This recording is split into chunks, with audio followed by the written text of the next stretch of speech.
하나님이 어떤 분이신지 알지 않고는 우리가 어떤 존재인지 알 수가 없고, 우리가 그 정도 수준밖에 안 되는 존재였는데 그런 나한테 이 은혜를 깨닫게 하셨구나라는 걸 알게 된다면 우리의 모든 가치는 다른 사람들과 같지가 않아요. 나를 위해 피 흘려 죽으신 예수 그리스도, 그 은혜를 힘입어서 이제 하나님의 영광을 널리 선포하고 하나님을 영화롭게 하고 영원토록 하나님으로 인해서 즐거워하는 그 삶이 우리 삶의 제일의 가치와 기준이 되는 거예요. 그게 우리의 세계관이 되는 거예요. 여러분들의 직장이건 가정이건 교회에서건 어떠한 곳에서건 여러분들은 동일하게 하나님의 영광을 선포하는 거예요. 그게 우리 신앙인 거죠.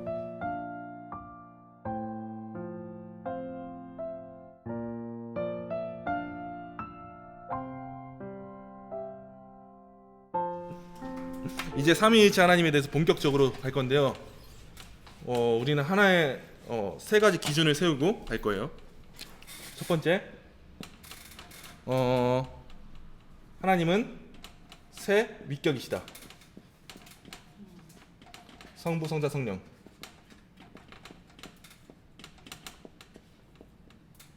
그리고 두 번째, 세 위격은 모두 하나님이시다.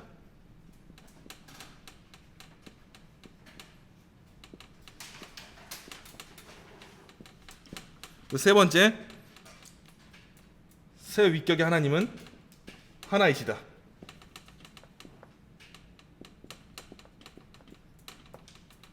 하나의 신적 본질로 존재하신다.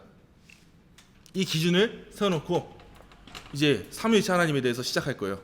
이 기준만 여러분들이 흔들리시지 않으면 돼요. 143페이지에 나온 내용이에요.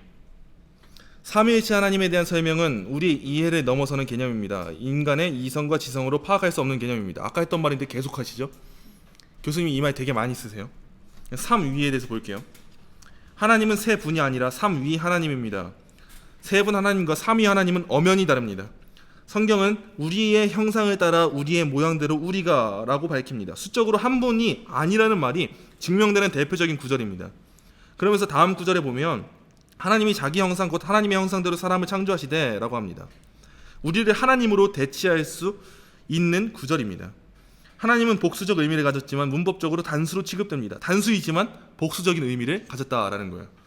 그래서 복수적 의미를 가졌다면 지녔다면 몇일까요? 해서 아버지와 아들과 성령의 이름으로 해서 삼위 하나님이 계심을 알 수 있습니다. 하나님이 수적으로 한 분이 아니라 삼위로 구별되는 하나님임을 분명하게 알 수 있습니다. 그분은 삼위로 구별되는 하나님입니다. 그렇다면 위라는 말은 무슨 의미일까에 대해서 나눠야겠죠. 위가 뭐냐라고 했을 때 굉장히 애매한 게 많아요. 밑에 보시면 위라는 단어는 삼위 하나님을 구별하기 위해 사용된 단어입니다. 고대교회 선배들은 복수적 의미를 지닌 하나님의 삼위를 구별하기 위해 위라는 단어를 사용했습니다. 삼위 하나님은 구별된 세 특성을 지니신 하나님이시고 그 특성은 성부, 성자, 성령이 되십니다.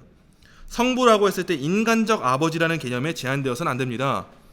아버지라는 의미가 없지 않지만 그것에 아버지라는 개념을 제한해서 인간적인 아버지라는 개념으로 이해하려고 덤벼들면 안 된다는 거예요. 성자와의 관계에서 성부이시고 성부와의 관계에서 성자가 되시고 성부와 성자와의 관계에서 성령이시라는 의미예요. 우리 인간적인 관계를 생각하지 말라는 거예요. 하나님 간의 관계지 우리 인간적인 관계로서 아버지와 아들, 영에 대해서 생각하는 순간 우리는 오류를 범해버린다는 거예요. 이어서입니다. 삼위의 관계에서 특성으로 구별되는 것입니다. 그 특성 간의 관계가 성부, 성자 및 성령이십니다. 세 분 하나님으로 이해해선 결코 안 됩니다. 자칫하면 인간적 의미처럼 성모가 있어야 한다거나 아들 한 분밖에 없는 분으로 여긴다는 것은 어불성설입니다. 성모에 대한 개념은 가지신 분 없으시죠? 하나님의 교회. 네, 안선홍 중이네. 저 얼마 전에 김성치 집사님한테 재미있는 말씀을 들었어요. 그 주변에 있는 하나님의 교회에 이런 말을 붙여놨다고 해요. 신천지 교인 출입 금지.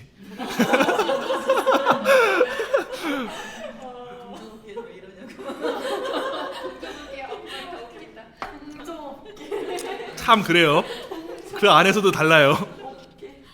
근데 그 안에서도 다르다는 건 그들도 교리를 중요하게 여긴다는 거예요. 그들도 그 교리가 자기들의 신앙에 영향을 미친다고 생각하는 거예요. 근데 우리도 그런 자세를 가지지 않으면 우리는 하나님의 교회 출입금지, 신천지 출입금지, 여호와의 증인 출입금지 이거 다 해놔야죠. 우리 삶에. 그거 안 해놓으면 우리가 그들보다도 못한 구원관을 가지고 살아갈 수밖에 없다라는 거예요. 그렇죠. 그러니까 굉장히 중요한 원리예요. 그래서 성모 생각도 하지 마시고요. 밑에입니다. 삼위 하나님은 특성에 따라 성부, 성자 및 성령으로 구별되시는데 각각의 의미는 다음과 같습니다. 영원토록 낳는다는 특성을 지니신 성부 하나님, 영원토록 태어난다는 특성을 지니신 성자 하나님, 영원토록 보냄을 받는다는 특성을 지니신 성령 하나님이십니다. 인간적 단어와 근본적인 차이점은 그분의 관계는 영원토록이라는 겁니다. 그래서 재밌는 게 우리 인간적으로 생각할 수 없는 일들이 일어나죠. 예수님이 세례 받으실 때 비둘기 같은 성령이 임하고 하나님의 음성이 임하고, 이런 것처럼 우리가 이해할 수 없는 현상들이 하나님께는 가능한 거예요. 하나님은 무한하신 분이시니까요. 그래서 누군 물어요. 그 예수님이 그러면은 2000년 전에 태어나셨으니까 그 전에는 없던 거 아니냐? 예수님 그 전에 계셨습니까? 안 계셨습니까? 계셨죠. 그게 어디에 나와요? 쉽게 볼 수 있는 말씀은 뭐냐면 요한복음 1장에 나와요. 태초에 뭐가 계셔요? 말씀이 계셔요. 근데 그 말씀이 뭘 입고 이 땅에 오셔요? 육신을 입고 이 땅에 오셔요. 그래서 이거 신학적으로는 예수님의 선제성이라고 해요. 이미 계셨다. 태초에 이미 계셨어요. 예수님이 말씀으로 존재하셨어요. 그래서 하나님께서 무엇을 통해 이 세상을 창조하셔요? 말씀. 그 말씀을 통해서 이 세상을 창조하실 때 성령님은 뭐 어떻게 하고 계셔요? 운행하고 계셔요. 통치하고 계신다는 거예요. 여기서 삼위일체 하나님의 일하심이 구분이 되는 거예요. 성부 하나님께서 계획하시고 일을 시작하시는 분이라면 그 일을 이루시는 지혜 되시는 분이 누구예요? 예수님, 말씀 되신 예수님.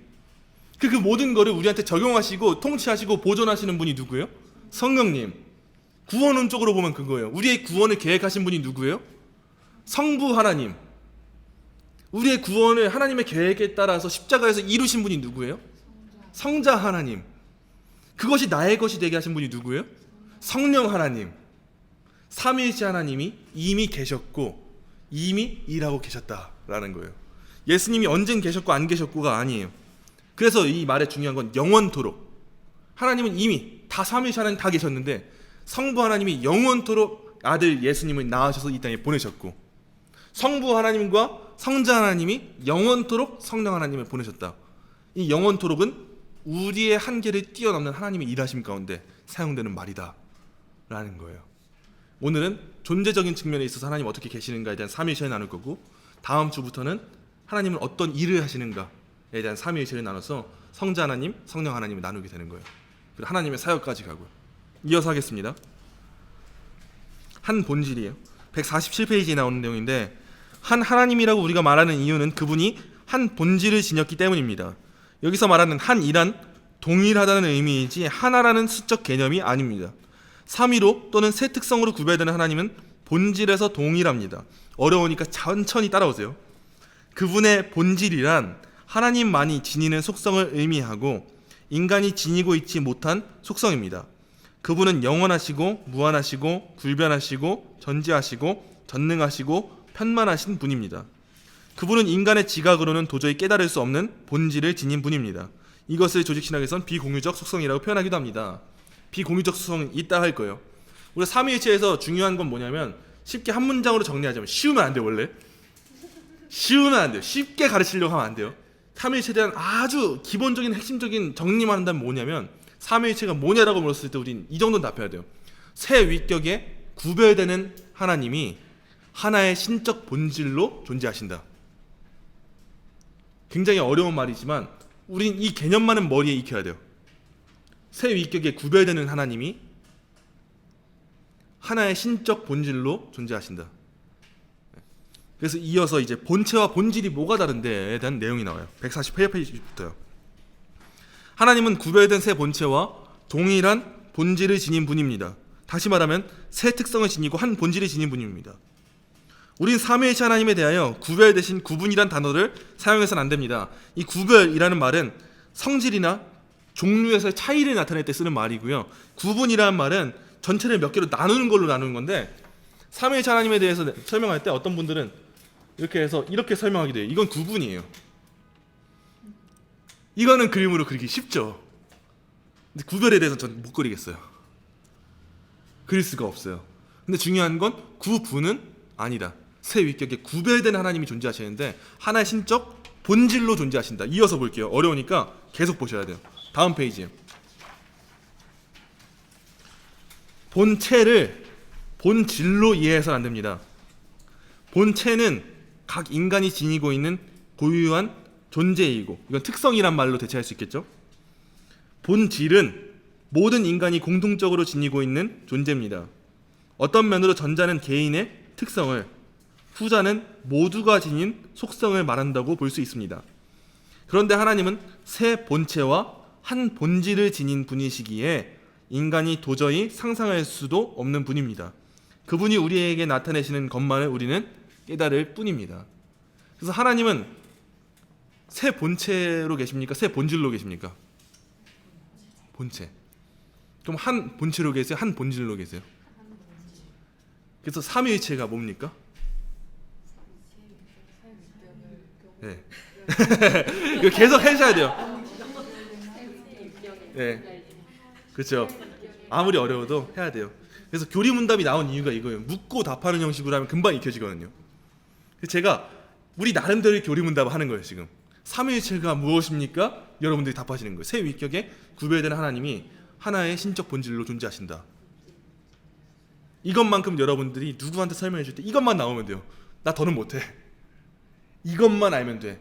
내가 설명할 수 있는 건 여기까지야. 이렇게 설명해 주시면 되는 거예요. 앞으로 계속되는 하나님의 사역을 살필 때 피조물인 인간에겐 다양하게 보여도 창조자 하나님의 입장에선 단일하게 여겨진다는 개념을 잊지 말아야 합니다. 예를 들면 예정과 자유의지, 두 진리가 우리에겐 충돌되지만 하나님에게는 전혀 문제가 되지 않고 자연스럽고 단일하게 여겨집니다. 우린 하나님의 특성인 본체만 지니고 있고 그분은 그렇지 않기 때문입니다. 이 예정교리에 대해서 나오면은 알레르기를 일으키시는 분들이 있어요. 예정교리를 얘기하면은 그럼 우리의 자유의지는 뭐가 됩니까? 우리는 자유롭지 않은 존재입니까? 여러분, 하나님이 우리 모든 걸 예정하시고 우리를 구원하시기 택하셨잖아요. 그러면 우리는 뭐 아무것도 하는 게 없는 건가요? 그러면 운명론이 되는 거예요. 그거는. 근데 하나님이 말하는, 성경이 말하고 있는 예정론은 뭐냐면 하나님의 주권 가운데 하나님이 택하셨죠. 그런데 하나님은 그 주권 가운데 우리의 책임을 가볍게 여기진 않으셔요.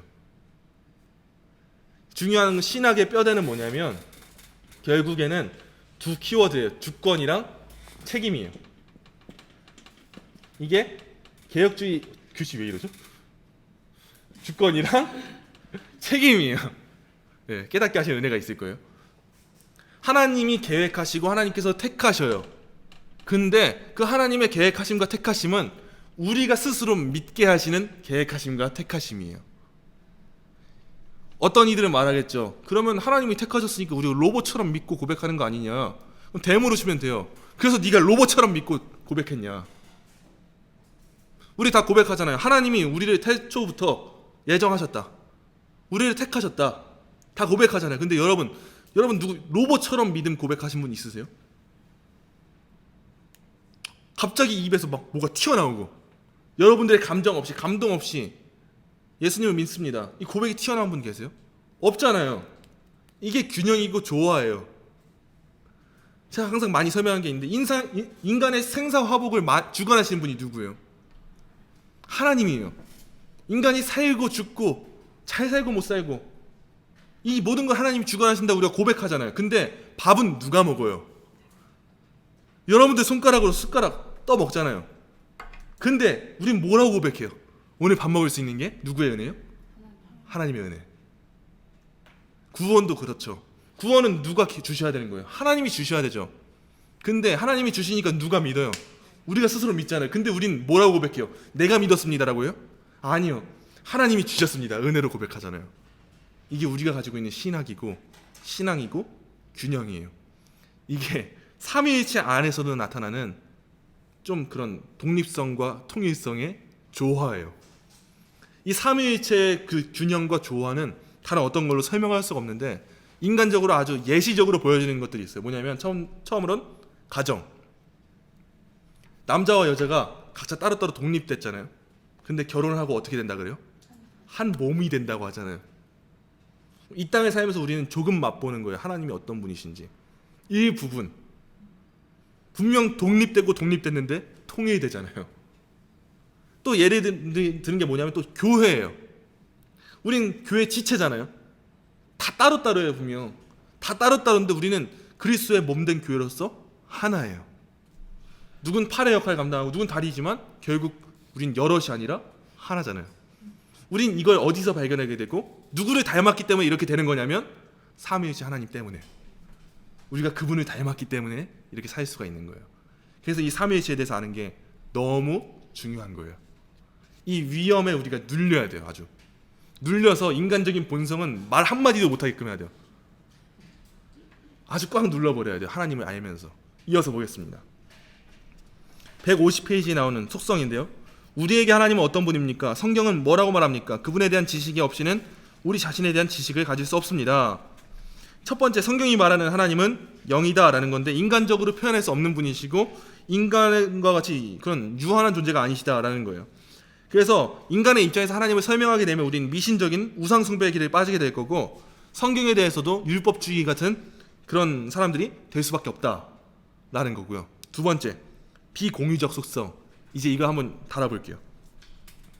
우리가 하나님의 형상으로 지음받았다고 하잖아요. 그러면 우리가 하나님의 형상으로 지음받았다는 건 하나님을 닮았다는 걸까요? 아니면 닮지 않았다는 걸까요?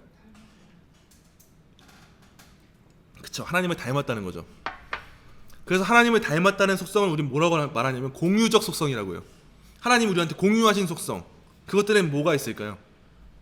우리가 하나님을 닮았기 때문에 할 수 있는 거, 네, 그렇죠, 사랑할 수 있는 거, 또 우리가 뭐 지식을 가질 수 있는 거, 네, 여러 가지 할 수 있는 거, 다양한 거 할 수 있는 거, 인격이 있는 거, 지혜가 있는 거, 신앙이 있는 거, 의를 아는 것, 거룩함이 뭔지 아는 거, 이거는 하나님께서 우리한테 공유하신 속성이기 때문에 우리가 아는 거예요.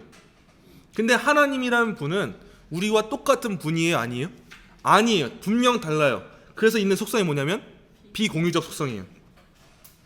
다음으로 그분은 어떤 분일까에 대한 답변은 인간이 지니거나 상상할 수 없는 무한, 자족, 자존, 영원, 불변, 편만, 전능, 그리고 전지한 분이라는 것입니다. 이런 속성 자체는 우리로 하여금 하나님이 어떤 분이신지 우리 이성으로 도저히 상상할 수 없음을 깨닫게 합니다. 우리는 이 지식이 내게 너무 기이하니 높아서 내가 능히 미치지 못하나이다 라고 고백할 수밖에 없습니다. 이 비공유적 속성 중에 좀 사상이 꼬이신 분들은 어떤 말을 하냐면 하나님 전능하신 분이니까 죄도 지을 수 있냐, 이런 꼬인 분들이 항상 있어요. 신학교에 가보시면 꼬일 대로 꼬인 그 세속적 세계관을 가지신 분이 있어요. 중생하지 않았을 수도 있고요. 하나님 전능하신 분이니까 그러면 죄도 하나님으로부터 나온 거냐, 뭐라고 답해야 될까요? 하나님의 전능하심은 우리가 알고 있는 전능과 달라요. 우리가 알고 있는 전능은 내가 다 할 수 있다잖아요. 하나님의 전능하심은 뭐냐면 하나님이 기뻐하시는, 하고자 하시는 것을 다 하실 수 있다라는 건데, 하나님의 속성을 생각해 봤을 때 하나님이 죄 짓는 걸 하고자 하실까요? 아니죠. 하나님의 전능하심은 죄를 지을 수가 없죠. 하나님의 속성에서 어긋나니까, 하고자 하지 않으시니까. 이건 TMI였습니다. 그래서 결국엔 예술 작품으로 우리가 성화라고 해서 그리기도 하잖아요. 예수님의 그림 옛날에 보면 뭐 백인의 금발에 멋있는 그런 서양 남자, 유럽 남자. 그래서 가끔 내가 환상을 봤다, 예수님이 나한테 오셔서 말씀하셨다, 이런 분들한테 예수님 어떻게 생기셨는데요? 하면 금발에 장발, 백인의 모습, 굉장히 핸섬하고 잘생기신 그 패션 오브 크라이스트에 나오는 그런 분 같은 배우가 나한테 와서 말씀하셨다 이러는데, 예수님이 태어나신 그 지역과 그런 환경을 봤을 때 역사학자들은 분석하기를 예수님은 오히려 까무잡잡한 마당새 같고 못생기고 돌쇠 같고 몸도 완전 근육질에 머슴 있죠, 그런 이미지일 것이다 라는 추측을 하죠. 근데 우리가 항상, 인간은 항상 하나님을 우리의 수준으로 담아두고 싶어하는 그런 욕구가 있어요. 왜냐하면 죄인이니까. 이것도 창조 타락 구속의 렌즈로 바라보는 거예요. 죄인이니까 하나님을 표현하고 싶어요. 왜냐하면 그래야만 우리의 한계를 우리가 뛰어넘으니까요. 그래서 성화를 그려요. 이건 좋은 행위일까요? 안 좋은 행위일까요? 사실은 성화 그린다는 거는 좋지 않습니다. 이제 마지막 다 왔어요. 153페이지부터 161페이지에 나오는 부성애를 체험하는 믿음인데요. 결국 그래서 삼위일체 신앙을 우리가 배웠고 알았다면 이제 그래서 우리는 어떻게 살아야 되는가에 대한 답을 이제 마지막 이 챕터에서 해주고 있는 거예요. 부성애를 체험하는 것은 곧 믿음의 체험 또는 체험적 신앙이라 부릅니다. 아버지 사랑, 즉 부성애를 체험하며 깨닫는 것이 곧 믿음입니다. 또 거룩한 삶을 살지 않으면 그분의 부성애를 깨닫거나 체험할 수 없습니다. 그렇다면 믿음과 거룩한 삶은 불가분의 관계임을 자연스럽게 인정하게 됩니다. 중요한 거예요. 믿음과 거룩한 삶은 불가분한 관계예요. 믿음의 삶이 기독교인의 삶이고 거룩한 삶이 기독교인의 삶입니다. 결국 기독교인의 삶은 하나님의 부성애를 체험하는 것임을 알 수 있습니다. 아까 우리가 처음에 나눴잖아요. 신학과 신앙. 부성애를 체험한다라는 것은 신앙의 행위 가운데 느끼는 거죠. 근데 신앙의 행위 가운데 부성애를 느끼려면 일단 중요한 건 아버지가 누구신지 알아야 되잖아요. 하나님이 누구신지, 나한테 베풀어 주신 사랑이 왜 이게 그 크신 사랑인지, 내가 죄인임을 모른다면 그 사랑이 크게 다가올 수 있을까요? 그렇지 않죠. 아이들이 부모님의 사랑을 참되게 이해 못할 때 그거 사랑 아니라고 느끼잖아요. 죄인들한테 복음 백날 전해보세요. 좋아하나? 세상 나가서, 밖에 나가서 믿지 않는 사람들한테 예수님만이 당신의 유일한 위로입니다, 전해보세요. 꺼지라고 하죠. 당연한 거죠. 싸우죠. 난리 나죠. 당연한 거예요, 그거는. 근데 그렇다고 해서 우리가 그들을 기쁘게 해주기 위한 말을 전하는 게 사랑일까요? 그러지 않아요. 사랑이란 말이 뭔지 다시 한번 되새겨야 돼요. 사랑은요, 진짜 사랑은 하나님의 사랑을 알게 하는 게 사랑이잖아요. 우리가 죄인들을 본다면 그들을 기쁘게 해주는 게 사랑이 될 수 있을까요? 아니면 그들을 기쁘지 않게 하는 게 사랑이 될까요? 복음적인 측면에서 본다면 그들을 기쁘지 않게 하는 게 그들을 위한 사랑이라는 거예요. 우리가 지금 그 삶이 뭔지 알잖아요. 너무 좋잖아요. 하나님을 알아간다는 게 너무 즐겁고 기쁘잖아요. 그렇다면 내 주위에 있는 사람들한테 이 기쁨을 전해야 돼야 말아야 돼? 전해야죠. 전하면 그들이 좋아해요? 안 좋아해요? 안 좋아하죠. 죄인이니까. 나 죄인이란 누가 좋아해요? 어두운 방에 여러분들이 자고 있을 때 누가 방에 불 켜봐요? 좋아해요? 안 좋아해요? 불 끄고 빨리 나가라 그러죠. 우리 죄인의 본성이 그렇죠. 죄가 비춰지는 그 순간부터 싫어하죠. 근데 하나님은 믿고 우리가 알게 됐잖아요. 우리가 그 은혜를 알았잖아요. 내가 원래 그런 죄인이었는데, 내가 원래 나한테 내 마음에 성령의 빛을 비추면은 짜증만 내고 화내고 욕하던 사람이었는데, 내가 복음을 들었으면은 그 복음을 전한 이들을 핍박하고 욕하던 사람이었는데, 내가 이제 구원 받았다니, 그런 나를 하나님께서 오랫동안 참으시고 기다리시면서 나한테 그 은혜를 알게 하셨다니, 심지어 내가 이해할 수 없는 삼위일체 하나님을 내가 입으로 고백하게 하셨다니, 이걸 알게 됐으면 여러분들의 삶이 거룩함을 향해 나아갈 수밖에 없는 삶이 되는 거죠. 노력은 하겠죠. 근데 반응으로 나타나는 거예요. 제가 최현영 집사님한테 뜨거운 물을 부어요. 그럼 최현영 집사님 뜨거워 할 수밖에 없잖아요. 우리가 그 구원의 은혜를 참 크신 은혜라고 느끼면 그 은혜로 인한 삶을 살 수밖에 없죠. 제가 만약 하은자매한테 한 30억을 드려요. 평생 저한테 잘하실 거예요. 평생 저한테 잘하실 거예요. 제가 아무 이유 없이 그냥 줘요. 근데 하물며 우리 인간의 돈도 그런데, 우리가 죽을 수밖에 없는 죄인이었고, 하나님을 알 수 없는 죄인이었고, 영원한 형벌에 처해야 했던 그 죄인이었고, 이 땅에 살면서도 지옥을 살아갈 수밖에 없는 그런 죄인이었다는 걸 우리가 안다면, 그런 나한테 임한 구원의 은혜가 뭔지 안다면 우리가 지금처럼 살아갈 수 있겠냐고요. 제가 여러분들한테 아무리 여러분 거룩한 삶을 살아가려고 노력하지 마세요, 섬기는 게 다가 아니에요, 이런 말을 해도 여러분들 하나님께 섬기는 삶을 살아갈 수밖에 없을 거예요. 여러분 제발 교회 헌신하지 마세요. 집에만 계세요. 아무것도 하지 마세요. 기도만 하세요. 이래도 여러분은 하나님의 영광을 선포하는 삶을 살 거예요, 내게 주어진 은혜가 뭔지 안다면. 그래서 믿음이라는 거는 거룩한 삶이랑 떨어질 수가 없어요. 신앙이라는 건 신학이랑 떨어질 수 없고, 신학이라는 건 신앙이랑 떨어질 수가 없어요. 이제 여러분들이 그 삶을 살아야 되는 거예요. 삼위일체 하나님을 여러분들이 믿고 고백하고 안다면 이제는 아는 거다운 삶을 살아야죠. 하나님을 이제 알잖아요. 하나님을 알게 되면 이제 누구를 알게 돼요? 우리를 알게 돼요. 이 두 지식을 우리가 알게 돼요.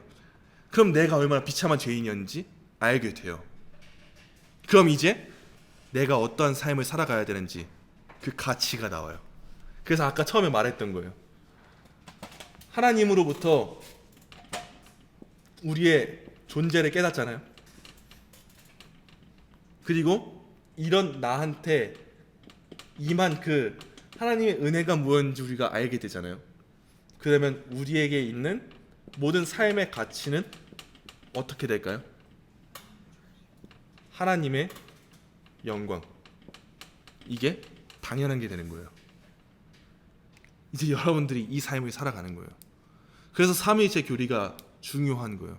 하나님이 어떤 분이신지 알지 않고는 우리가 어떤 존재인지 알 수가 없고, 우리가 그 정도 수준밖에 안 되는 존재였는데 그런 나한테 이 은혜를 깨닫게 하셨구나라는 걸 알게 된다면 우리의 모든 가치는 다른 사람들과 같지가 않아요. 나를 위해 피 흘려 죽으신 예수 그리스도, 그 은혜를 힘입어서 이제 하나님의 영광을 널리 선포하고 하나님을 영화롭게 하고 영원토록 하나님으로 인해서 즐거워하는 그 삶이 우리 삶의 제1의 가치와 기준이 되는 거예요. 그게 우리의 세계관이 되는 거예요. 여러분들의 직장이건 가정이건 교회에서건 어떠한 곳에서건 여러분들은 동일하게 하나님의 영광을 선포하는 거예요. 그게 우리 신앙인 거죠. 그게 우리가 함께 오늘 나눈 내용이에요. 그래서 마지막으로 헤르만 바빙크라는 신학자는 이렇게 말했어요. 삼위일체 교리는 기독교의 심장이다라고 말하면서 그 이유로 첫째, 신학 전체에 영향을 끼친다. 왜냐하면 삼위일체 교리에서 흔들리면 예수님의 신성을 부인하게 되고, 그러면은 우리의 모든 구원론이 꼬이게 돼요. 예수님이 신이 아니면. 그러면 하나님의 영광을 선포할 수가 없어요. 둘째, 하나님의 사상의 풍부함을 보여준다. 하나님이 얼마나 그 위엄이 얼마나 크시고 높은 건지를 알게 돼요. 셋째, 하나님의 영원한 존재의 조명이다. 넷째, 하나님 중심의 신학을 구성하게 된다. 다섯째, 구속진리의 열쇠가 된다. 이처럼 삼위일체 교리는 기독교 교리의 왕관이라고 불릴 만큼 중요하고 또 중요한 부분입니다. 우리는 삼위일체 하나님에 대하여 고찰하면서 단순하게 독특성을 느끼는 것뿐만이 아니라 인간의 이성에 의해서가 아니라 하나님의 계시를 통해서만 올바르게 이걸 이해할 수 있음을 깨달아야 합니다. 그래서 이걸 이해하게 하신 하나님께 이제 감사의 삶을 살아가야 되는 거죠. 그래서 갑바도기아 교부였던 그 나지안주스의 그레고리는 이렇게 말했어요.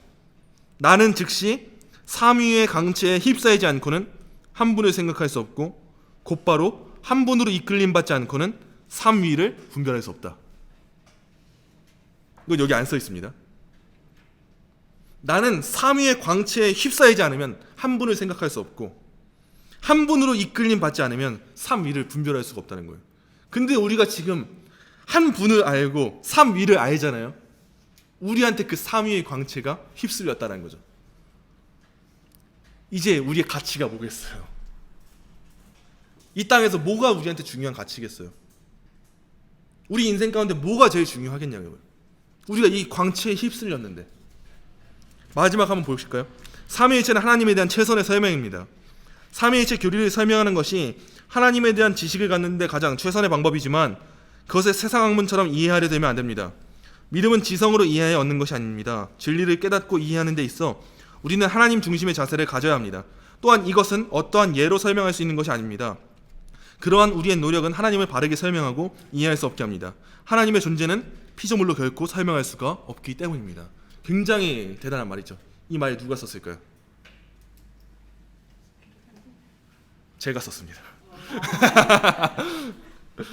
제 책에 나오는 내용인데 제가 쓴 건 중요하지 않고 중요한 내용은 뭐냐면 우리 이성으로 알 수 없는 그 하나님을 하나님께서 우리한테 알게 해주셨다. 이 은혜를 우리가 알게 된다면 이제 우리의 모든 가치가 어디에 있다? 하나님의 영광에 있다. 이게 우리한테 가장 중요한 삶의 원리가 되는 거예요. 여러분들이 이 세계관을 가지고 오늘 또 흩어지시는 거예요. 오늘 여러 가지 또 사건들이 있겠죠. 여러 가지 일들이 있겠죠. 또 앞으로도 여러분들의 삶 가운데 여러 가지 일들이 있겠죠. 그러나 우리가 잊지 말아야 될 건 이 은혜를 깨달은 우리들은 하나님 중심으로 하나님의 주권을 신뢰하며 성경 중심으로 하나님의 영광을 위해서 나아가요. 하나님께로부터 왔고 하나님으로 말미암고 하나님께로 나아가는 그 신앙, 그거 이제 우리가 살아가는 겁니다.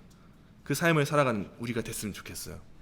에이스 태연지사님부터 그냥 혼자서 볼 때는 그냥 글로만 보고 이걸 어떻게 내가 좀 읽고 공부하고 어떻게 보면 여기에서도 이해할 수 없다고 하는데 그래도 우리가 좀 요거 책을 읽는 것 자체가 좀 이해하고 알기 위해서 하는 거잖아요.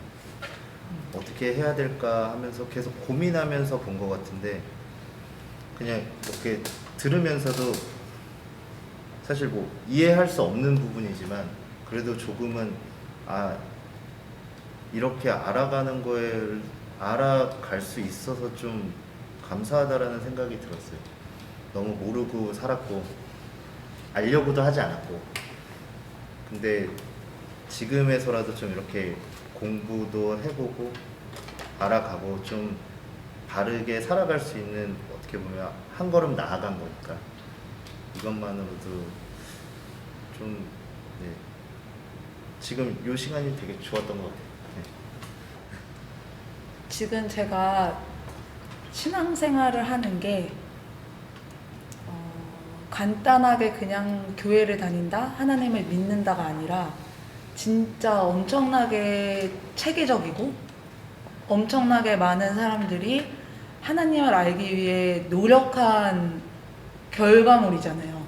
그래서 결코 우리가 이해할 수는 없지만 그래도 알아가게 해주는 그 시간들이 감사해요.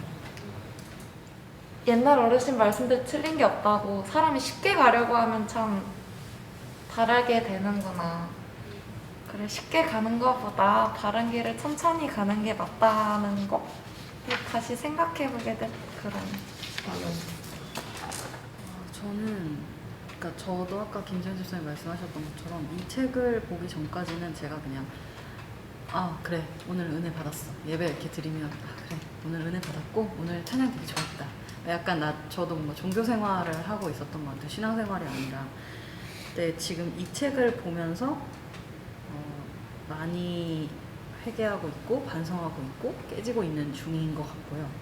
그리고 삼위일체 같은 경우에는 저는 이제 이 책을 읽으면서도 이해할 수 없습니다 막 이렇게 얘기하는데도 뭔가 이렇게 사람이 넌 이거 못해 이렇게 하면 아닌데 난 할 수 있는데 약간 좀 이런 생각이 들잖아요. 그래서 네, 이 책을 지금 그러니까 거의 매일 읽었던 것 같아요. 이 파트를 어차피 뭐 그렇게 많지도 않았으니까 그래서 계속 거의 매일 읽으면서 나는 이걸 이해해 볼 거야 라고 이제 생각을 하면서 이제 읽었는데 아 내가 어떻게 보면 하나님의 권위에 도전하는 되게 교만한 생각을 했었구나. 이 삼위일체를 이해하려고 하는 거는 이해가 안 되는구나. 그러니까 그런 생각이 들었어요. 이 내용을 통해서 또 많은 것들을 느끼게 되실 거고 많은 이 삼위의 광채에 휩싸이시게 될 거예요. 근데 앞서서 말했던 그 우리가 어떤 존재인지를 깨닫는 것과 우리가 그 지식을 어떻게 알게 됐나, 그렇다면 우리는 어떻게 살아야 되는가, 이거를 우리 삶의 초점으로 맞추시면 좋을 거예요. 하나님으로부터 내 존재를 알았고 알 수 없는 우리였는데 하나님은 우리한테 알게 하셨고 그렇다면 이제 우리는 그 하나님께 감사하는 삶을 살아야 된다. 이게 저랑 여러분들의 모든 삶의 목표가 되면 좋을 것 같습니다. 그래서 오늘은 다 여기서 믿고 고백하시잖아요. 삼위일체 하나님에 대해서 신앙이 있음을 믿음으로 고백하시잖아요. 적어도 오늘만큼은 다 같이 이걸 알게 하신 하나님께 감사하면서 좀 한 목소리로 기도하면 좋지 않을까 생각이 들더라고요. 이제 하나님의 영광을 더 살기 원합니다. 하나님 이걸 알게 하신 은혜가 얼마나 크고 놀라운 건지 우리가 함께 고백하기 원합니다. 이런 마음으로 함께 고백하고 기도하고 제가 기도하고 마치겠습니다. 함께 기도하시겠습니다.